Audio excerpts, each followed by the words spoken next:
Good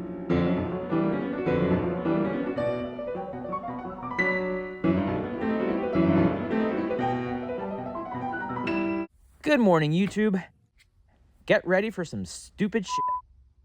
Firstly, new year,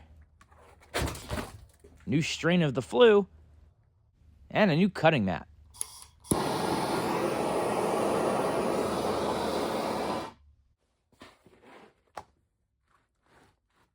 New cutting mat and new questions. Is there life after death? Does free will exist? What won't Meatloaf do for love? And why, in the land of freedom and alleged prosperity, is this the biggest M12 battery I can get? It's supposed to be 2 foot by 3 foot. Those wily Canucks. I can answer 2 of those questions for you today. Let's start with the battery. There's not an M12 tool in existence that draws enough power to justify the portability capacity trade-off of a Wombo battery. Bigger is more useful, but there's diminishing returns on that. That's why they don't make them bigger. The market is just not there. That's never stopped me, and it's also why I've chosen to attack this problem with the M12 platform and not the M18 platform. 18-volt batteries are largely only useful for power tools and power wheels.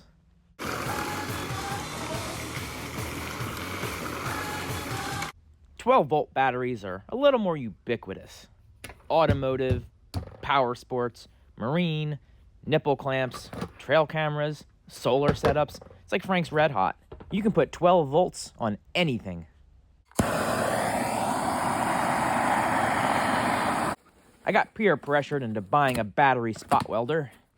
I still swear on your children that when properly done, by cleaning and tinning your surfaces and by using a high-powered soldering iron to minimize heating time, soldering to 18650s is perfectly fine. Nerds. However, I will swallow my pride and concede that this thing is so much faster. And a lot more fun. Free swag. Opening a box of 30 18650s like this with polypropylene may seem reckless, but I assure you, totally safe. Because I have plot armor.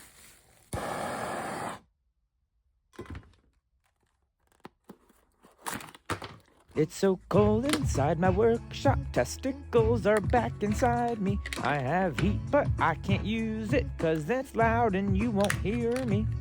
I chose to go with more Samsung 35Es for this. A couple of reasons. They're rated at 3500 or 3400 milliamp hours, whichever one's accurate. And while the 8 amp maximum discharge rate is honestly rather paltry, we're going to be paralleling the hell out of these things. Parahelling. And most importantly, they were on sale for $225 each. A glitch in the website? Maybe, but I don't look gift horses in the mouth. I just make kaze. First thing I'm going to do is balance all these damn things. Turns out, Milwaukee doesn't do balance charging, so I want them all to start from the same voltage. And what do you think the odds are that all 30 cells will be identical? Hold on to your butts, because the next 3 hours of this video is going to be riotously entertaining.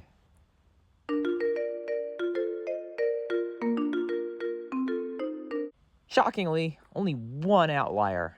The rest are all within 10 millivolts. That's what happens when you order from a reputable seller and not a fly-by-night Chinese eBay seller, which is what I used to do before I had a Patreon, and now I don't have to. Sale or not, I feel so bougie buying from a specialized brick and mortar, so if any of my Patreon members are out there, thank you. Still, one outlier is one too many, so I'm whipping out my little thing again. This time, not to test the capacity, but as a calibrated battery drainer. The lowest one reads 3.54 volts, so what this is going to do is drain the outlier through this load resistor until it reaches my programmed cutoff voltage. There. Everything is balanced. This whole thing should be. On to Tinkercad. If by some miracle this works, I'll share the STL file with anyone who wants it. What?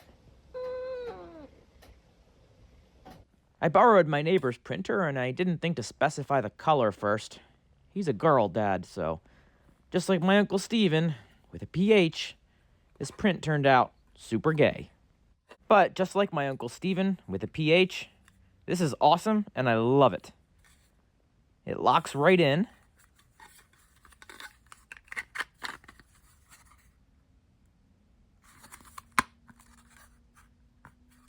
And the screw hole even lines right up.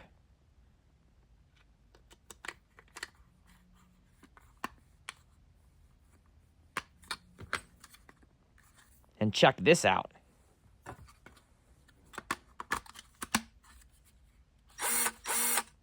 Amazingly, I nailed this on the first try, as far as you know.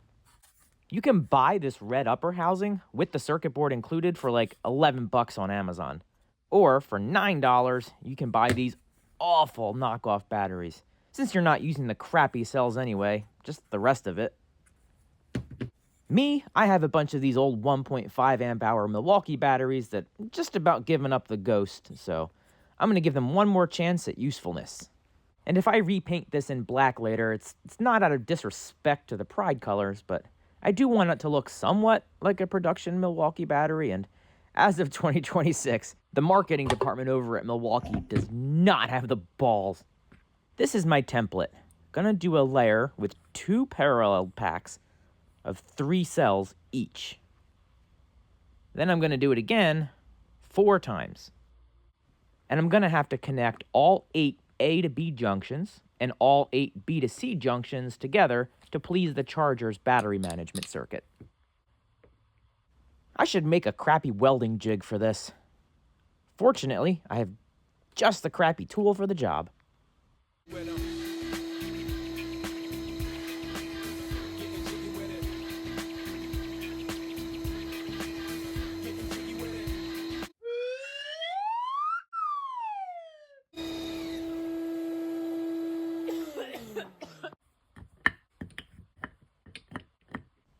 Got my diagram, got my welder. Time for a sweet montage. Shit. My bad. Starting again.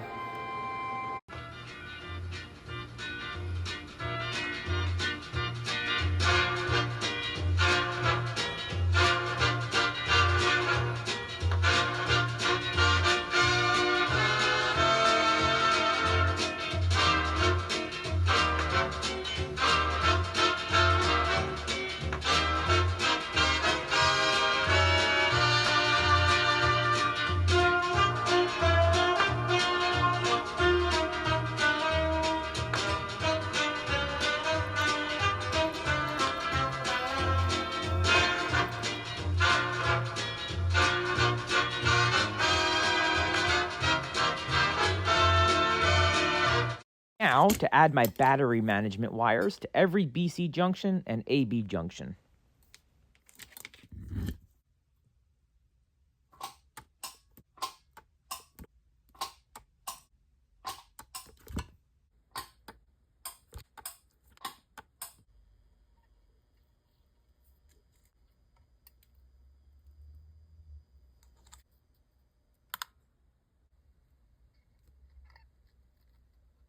Hot, hot, hot, hot, hot. Ow.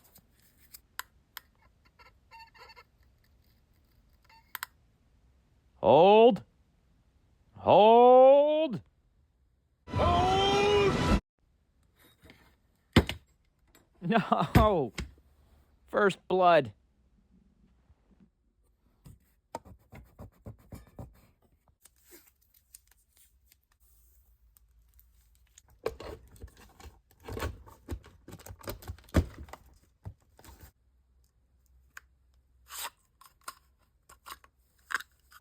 These old LGs run out of steam pretty quick, but before that happens, they can put out some serious load. Hey, ladies.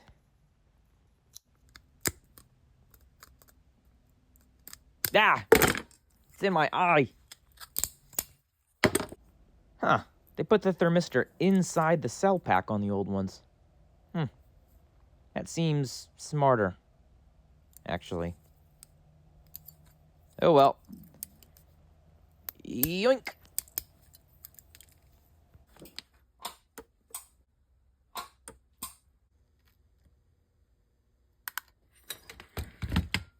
That's 8 plus 3 more up top. That's 3 series, 9 parallel. Should give me 30 amp hours with a maximum discharge rate of 72 amps. Unless something melts or causes a thermal runaway, in which case...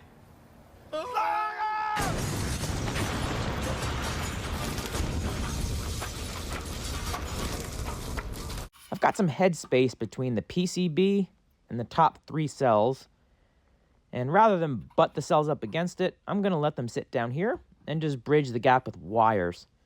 I feel like that'll make assembly easier. All my Florida viewers are like, why does he need a heat gun to bend his wires? Welcome to January in Pennsylvania, dickheads. I've got these 3 cells seriesed up and the battery management wires attached, and I'm gonna go toss her on the boiler to make sure it's copacetic before I bother looping in the boys.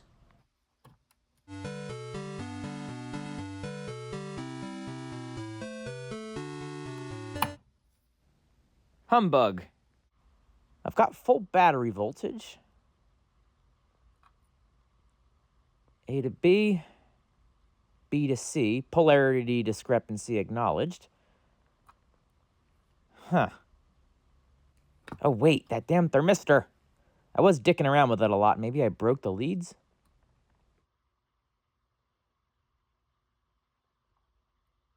Nope. Damn it. I rewired the PCB with longer wires to make troubleshooting easier. And check this out.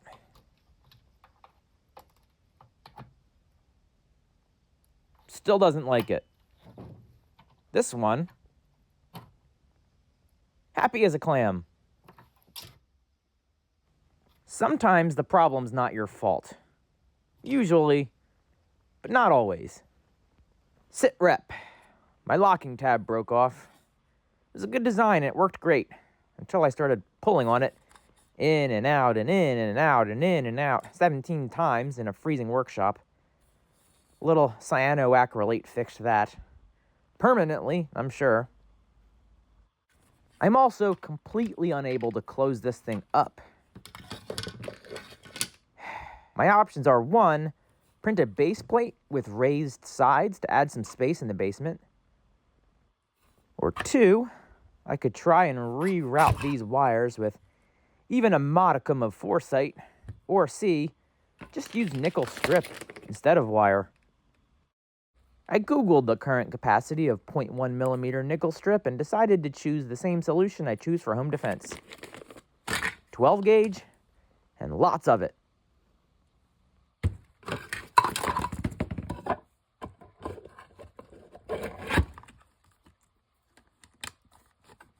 A lever lock Wago can do the job. These are faster, tighter, easier to work on and solve problems you didn't even know you had. And as far as the capacity argument goes, well, this one's been passing 100 amps for the past 20 minutes of DC. Welcome to the future. That's pretty cool. I think I'll go restock on Wagos. Need some bigger ones. Website says there was 14 in stock, but they're all the way up there where I can't reach. And the sign says I'm not allowed to use the stairway to heaven over there, and I'm a rule follower at heart. So.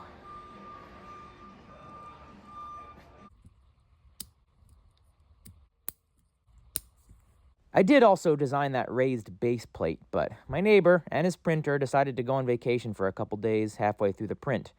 So, spacers. I crave self-sufficiency, and my birthday's next month, so I've got one of these on my list. Unless someone can talk me out of it.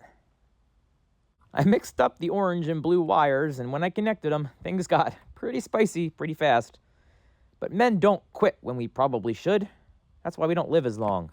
So I'm going to inspect the pack for damage, replace and rebalance any cells as needed, and march onwards towards destiny. Or death. My attention span for this project is waning faster than the early January sun, so rather than rewire the whole pack to make the colors right,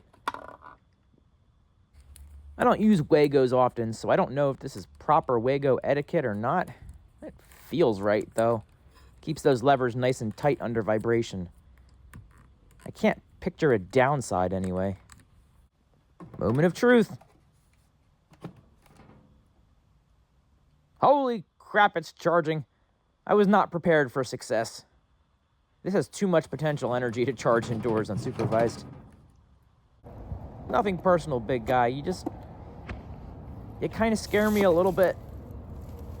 After a few uneventful hours, I brought it into the garage, but far away from anything flammable. It's fully charged, with no tears in the space-time continuum and no thermonuclear explosions. It does feel heavier, though. Woohoo, it powers my drill. Big whoop. I promised you some stupid But before I blow this thing up, let's check my work. I designed this to pull 1 amp at 12 volts. So if my calculations are correct, this will take 30 hours to discharge. I'm going to add another resistor in parallel to have the resistance and double the draw and hopefully save 15 hours. I know from past experience that these resistors will get hotter than a Soviet woman, and I would dearly like to melt my new mat no more than once per video. Oil-soaked brake rotor. That'll do. Set my low voltage cutoff at 7.5. And off we go.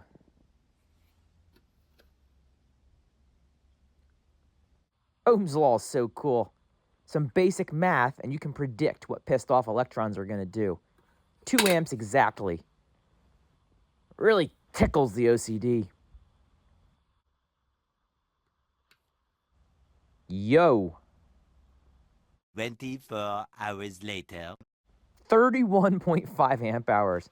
That'll run down a lot of drywall screws, brother. But more importantly, something I made works like it's supposed to.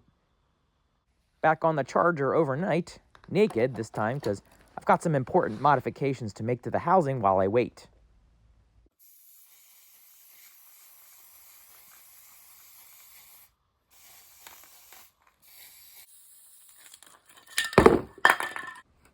I think she's earned her colors.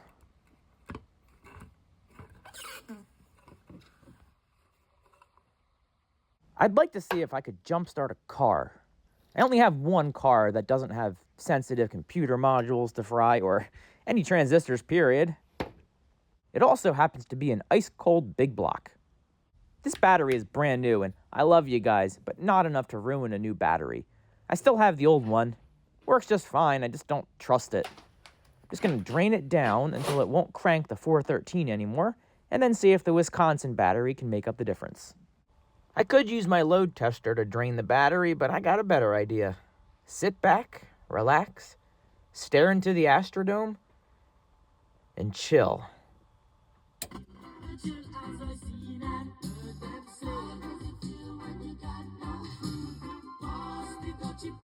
Now, obviously, the starter is going to drain this thing so fast that it'll explode in my hand like prom night. The idea here isn't to start the car, it's to give the lead-acid battery the can of spinach it needs to do the job itself. With their powers combined, the cells should be capable of 72 amps. The nickel strip should be okay, too, and I'd be surprised if the 12-gauge wires melted. My guess, I'll blow a trace off that little board up in the top before anything else. I'm starting with my proprietary current limiting device, set for 20 amps, just to see what happens, and we'll increase that as needed until current flow stabilizes, or I crap my pants.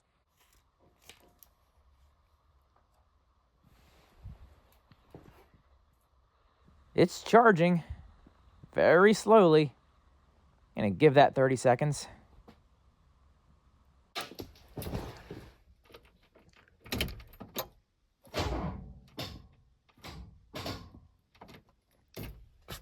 Alright, I'm going to leave this hooked up for 5 minutes or more. Make sure these connections are tight too. risk of thermal overload seems low.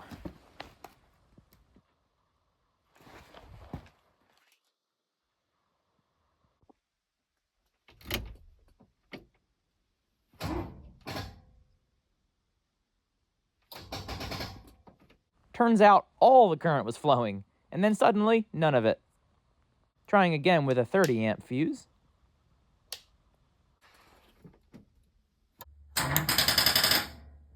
Once more with a 60 amp maxi fuse. That didn't work, but it also didn't pop the fuse, so I broke out the good meter with the min-max recording so I can see what the hell's happening.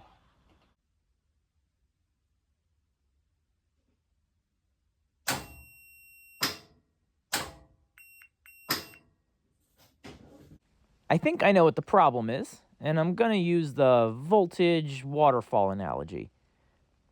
Current is how much volume is flowing over the edge, and voltage is the difference in elevation.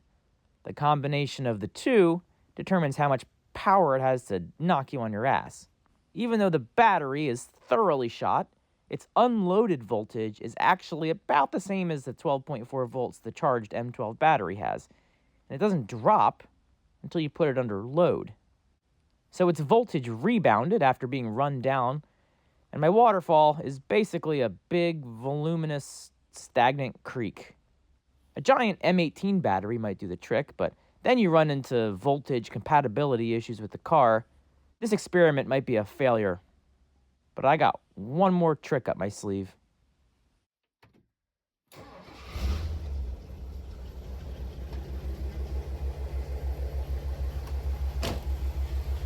Use a proper jump box, idiot. Moving on. One more experiment. I want to see if this bad boy can weld. Nothing crazy, just 2 clean washers, the world's worst welding leads / Chinesium jumper cables, and some 16th inch 6013.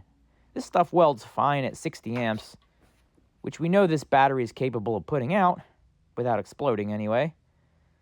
Let's see what happens.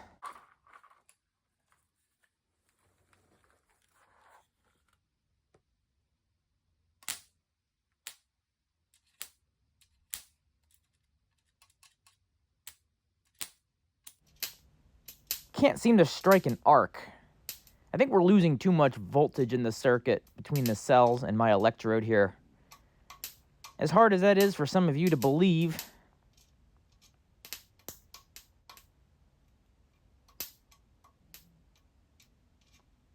I'm going to call it because I'm getting some funny smells, and I don't know if it's from my mini welds or the Wisconsin. I think I'm done with Mark 1.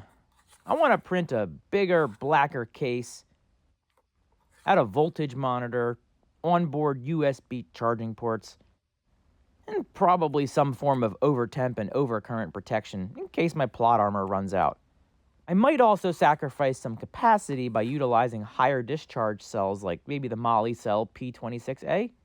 I could design it to utilize the same Milwaukee charging interface, but also install higher amperage auxiliary discharge power ports for stupid stuff like jump-starting big blocks or trying to weld.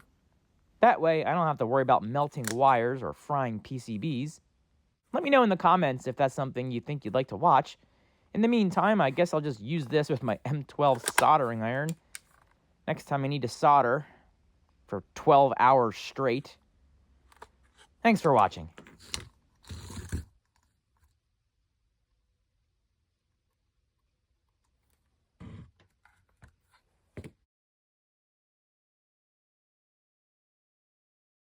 I forgot. I was supposed to answer 2 of those questions in this video. Firstly, they don't make them this big because it's ungainly, unwieldy, and impractical. Second, these are all the things Meatloaf won't do for love. Rest in peace, Meat.